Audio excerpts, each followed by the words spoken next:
So hi everyone and welcome to my channel Creative Space, and today's topic is the hot topic for this year, bias in corporate, and we have with us an industry expert who will talk on this, who already has conducted many corporate events. So first of all, let me thank Mr. Rahul Saluja for doing this for my channel, and welcome. Please introduce yourself. Thank you very much, Neha. It's a pleasure being on your channel. Um, you've already shared my name. My full name actually is Rahul Clifford Saluja. I started off my career in the hospitality industry, but moved into training very quickly.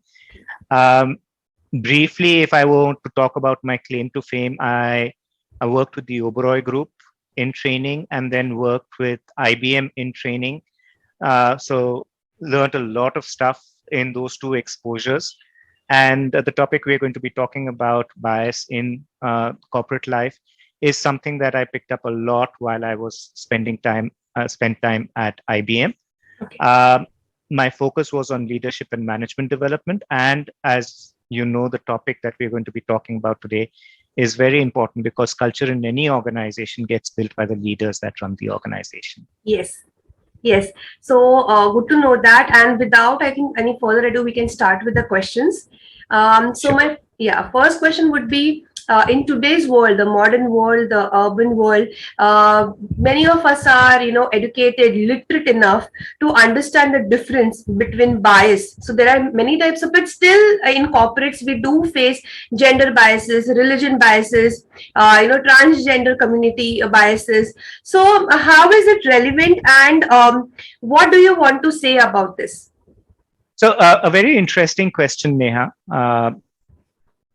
I finished my education, like I shared with you, my background in the hospitality industry. So when I finished my education in hotel management, we had four major departments: F&B service, F&B production, front office, and housekeeping. And at that point of time, there was a clear bias which gender got which department. Okay.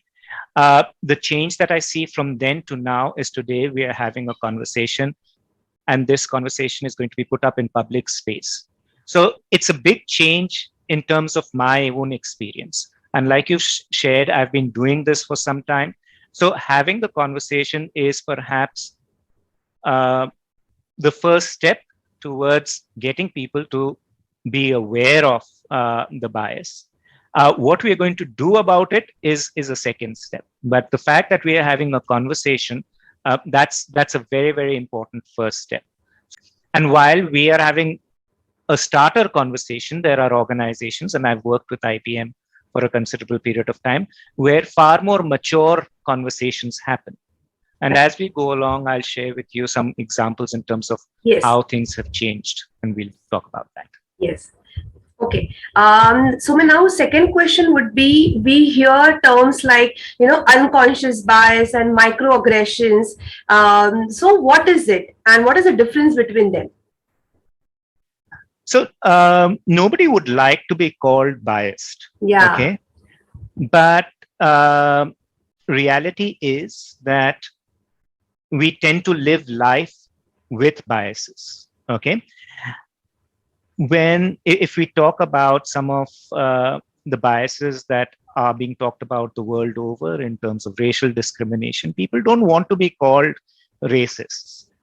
But there are people who are very proud and talk about what they like and what they don't like. Yes. Okay. The minute we start talking about what we like and what we don't like, okay, and that's important in life because that's an expression of who we are. Okay. So there are people who are open about being consciously biased. Then there are some of us who know that we have a bias, but are not comfortable opening and talking about it because, like you and I are having conversations, some people are scared that if they say I am biased, then they're going to be pointed out that this person is biased. Correct. So that is the bias, the conscious bias part of the spectrum. From there, we move to the unconscious bias part of the spectrum. There's a very interesting book by a gentleman by the name of Daniel Kahneman, which talks about, the topic is, the book's name is Thinking Fast, Thinking Slow. And he talks about us having our brains having two different systems. Okay. Whenever there is something new, we do it slowly. Our brain works slowly. But whenever we're doing something that is routine, it works quickly. Okay. And biases tend to be a part of this system where we do things very quickly, almost as a reaction. So our values that we've been brought up with, our likes and dislikes that we've grown up with, the environment that we've grown up with, the conversations we've had, all of those add to our reactive self. And unconscious bias comes out of that. So when I see a vegetable I don't like, okay, I don't like Karela. When I see Karela, I make a face. Okay. Just like that, a lot of us, we may not be, we may not want to say it out loud, but there is something that happens inside that my mind goes, I don't like Karela. Right. Okay. Yeah. So that is unconscious bias. Now, sometimes I may make a face also when somebody says, you've got Karela. Okay. Now, this small expression, which is against something, is what we call microaggression. So unconscious bias and bias that we talk about, all of it is happening inside us. The exhibition of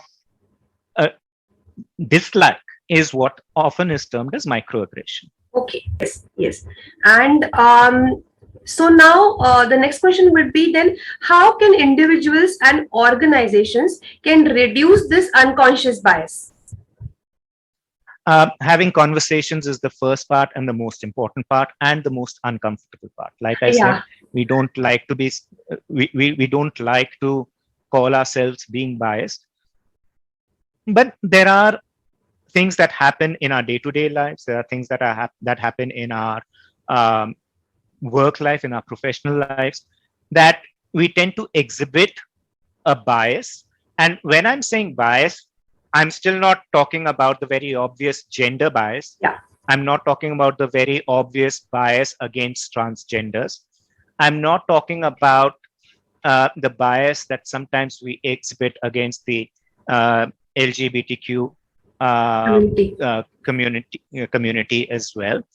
I'm just talking about exhibition of likes and dislikes. So at home, parents have a preference for one sibling over the other. Sometimes, I mean, if you've had a sibling, then the siblings almost always fight that the mummy loves me more or daddy loves me more. So, and we tend to pamper children, and that is where the sense of bias comes in. Coming to professional lives, almost all leaders, and I've shared with you that I've worked with leaders, almost all leaders have a dependency on one or two individuals in the team. Yes. And because they haven't explained the reason behind that dependency, when it is seen by the others, it is seen as bias. Okay. We may not say that we are biased. And when you question the leaders, say, do you depend on this person more than the others? They say, yes. Come in emergency, who will you call? This person.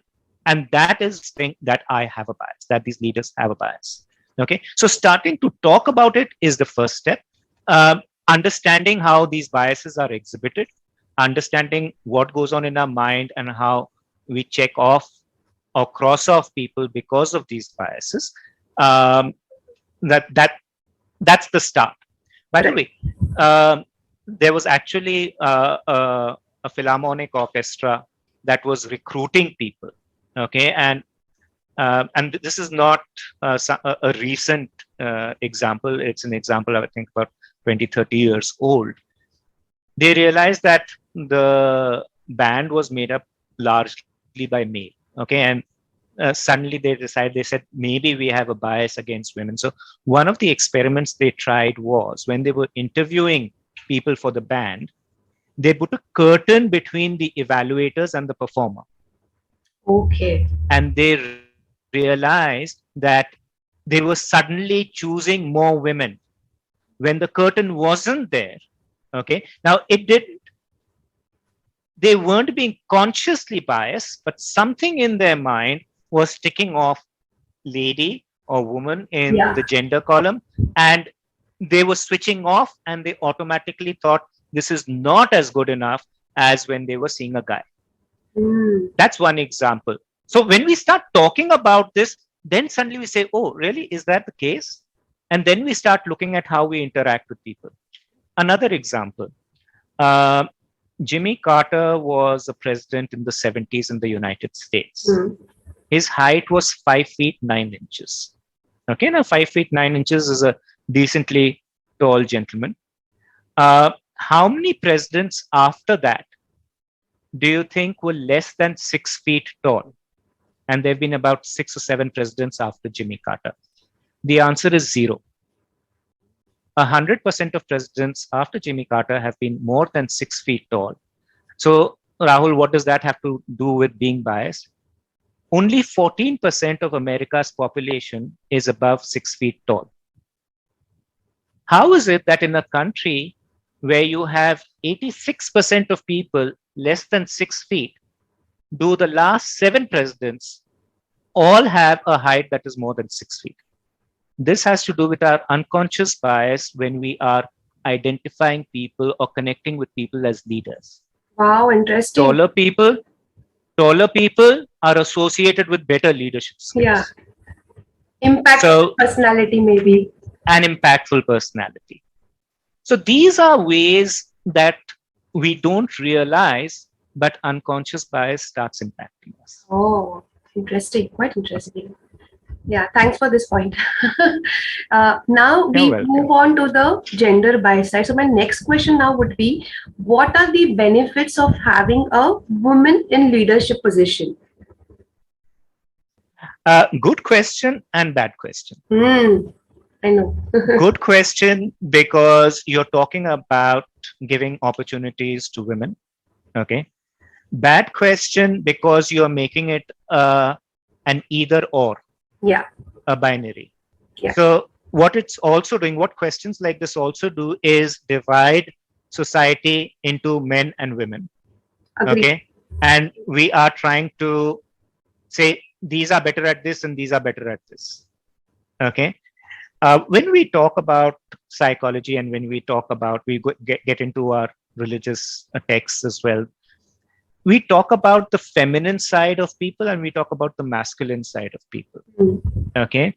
Now, these characteristics were associated and were exhibited more by a gender. That's why they were associated with that gender. Yeah. But it does not mean that women can't exhibit masculine characteristics and men can't exhibit feminine characteristics. Agreed. And I'm not talking about sexual orientation or exhibition of a behavior that may be associated with the other gender. So I'm not talking about a tomboy or an effeminate man, but I'm just talking about internal characteristics that people have, which are masculine and feminine.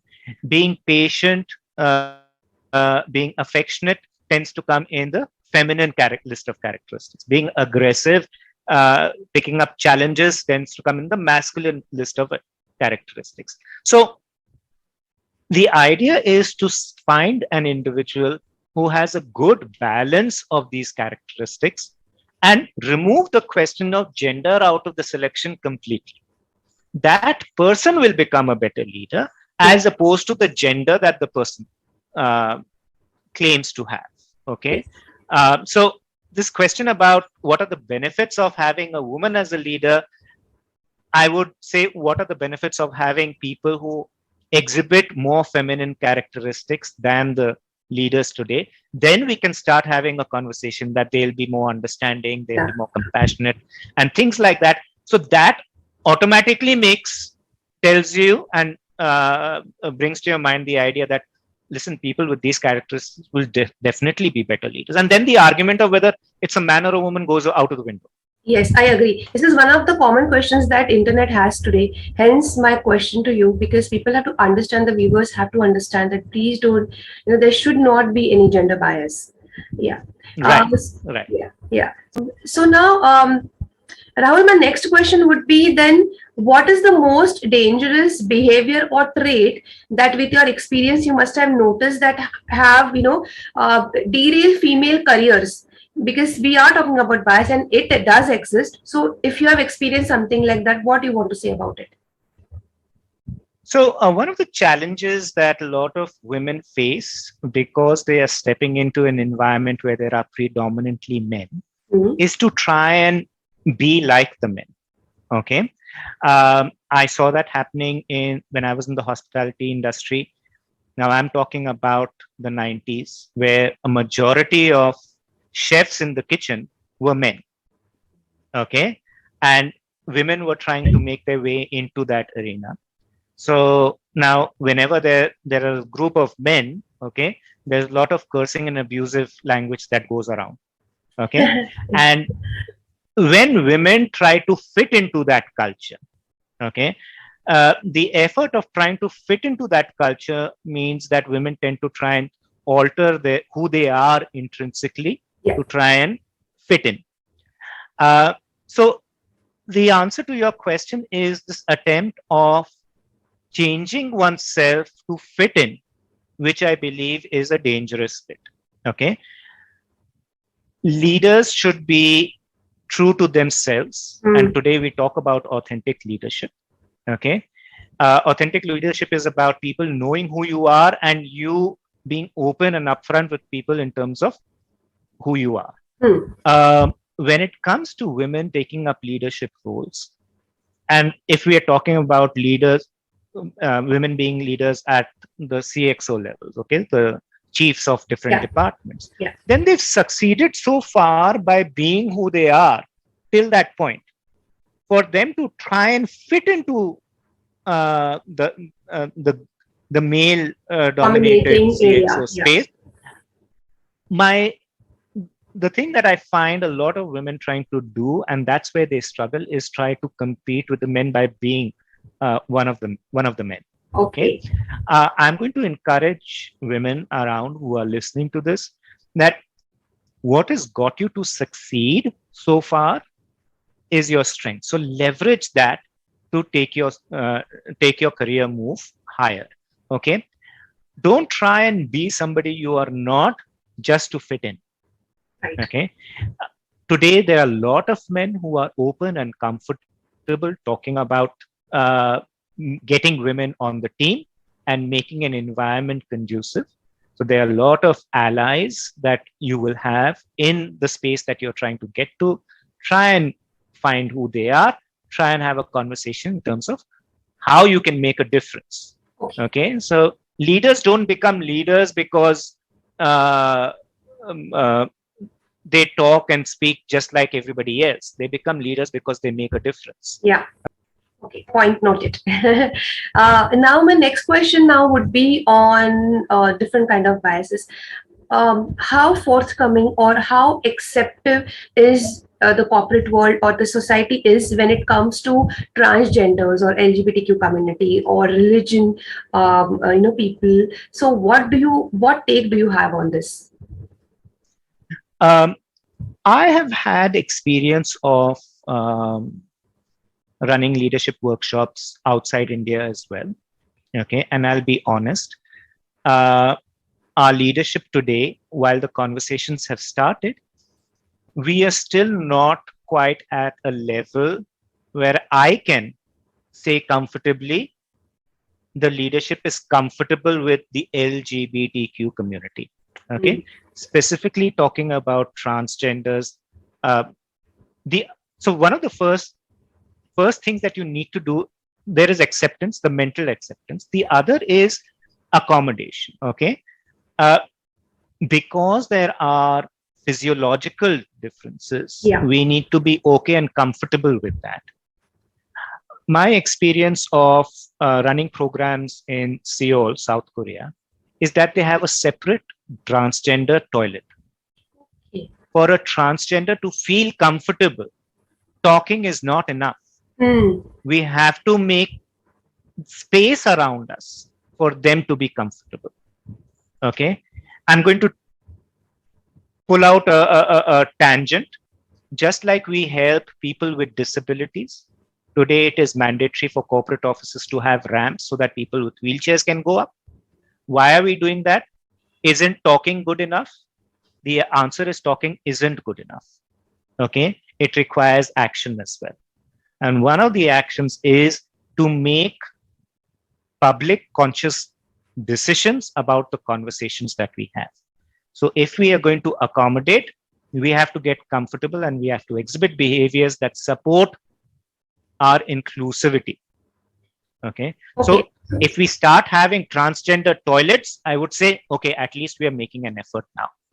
And the others, the LGBT, the gays and lesbians, trans and bisexuals, we still haven't come over this idea of people talking about their sexual preferences. In India, it's still not a topic that we are comfortable talking. Yeah, it's not comfortable. A tomboy, a girl who acts like a boy, or a boy who has effeminate behaviors, does not talk to you about their sexual preferences. Yeah. In this conversation, okay, and I've spoken to a lot of people in these different constituencies. By looking at them, by listening to them talk, by engaging in conversation, you cannot find out their sexual preferences. Yes. And yet, when we do, we get very scared. So there are men, when they get to know that another guy is gay, they take 2 steps back, saying, this guy is going to try and touch me. Sadly, yes. Small things like that make a big difference. Okay, so we've got to first start opening up. Okay, and just like we have POSH to protect the weaker gender, whatever the majority may be. In training, I am a majority because there are far more women trainers in all the teams that I've been a part of. Okay, so just like that, we've got to support these people and help them get comfortable being in groups, and we've got to be more open and acceptable. Agreed. And now let me come to my last question. Anything else that I must have missed asking you, which you must have commonly noticed around you with regards? So there is a tendency of people to believe that we don't have a bias. Okay. And that is because, for us to live life, there are some things that we have to work with very quickly. So what I'm going to ask people to do is, when you're talking to people, slow down and ask yourself, am I, through my behavior or conversation, exhibiting a bias? I'll give you a very small example that tends to happen. Whenever there is a lady who's done something that we don't associate women to do well with, for example, being good at computers. Okay, today, of course, there are a lot of people, a lot of women in IT, but this small statement, oh, wow, you handle that well. Okay, so whenever a lady can connect a laptop to a projector, okay, a lot of people tend to be surprised and say, oh, wow, you were really good at that. Now, you were really good at that, full stop, is a compliment. As a woman, when people tend to put it, then that is where the bias comes in. Yeah. Okay. So I'm going to ask people to think about how they are saying things. Yeah. And this came from an example in the US where there was somebody taking an interview of somebody who looked Asian and said, for an Asian, your English is very good. So your English is very good. Full stop was good. For an Asian is an exhibition of bias. Yeah. So it's important to be aware of those things. Yeah, I think very good point. And all in all, to the point, briefly, you have such a vast experience, but in this period, you have really made people aware of so many things. And I think viewers will now rethink what they're saying, how they are communicating, how they are presenting themselves. So thank you, Rahul, for doing this for my channel. Thank you. And please, guys, share this vlog, subscribe to my channel. I hope it makes a difference to at least few people, and I think my vlog will be successful after that. So thanks, Rahul, once again. Thank you very much, Neha, and best of luck for your channel. Thank you, Sarah.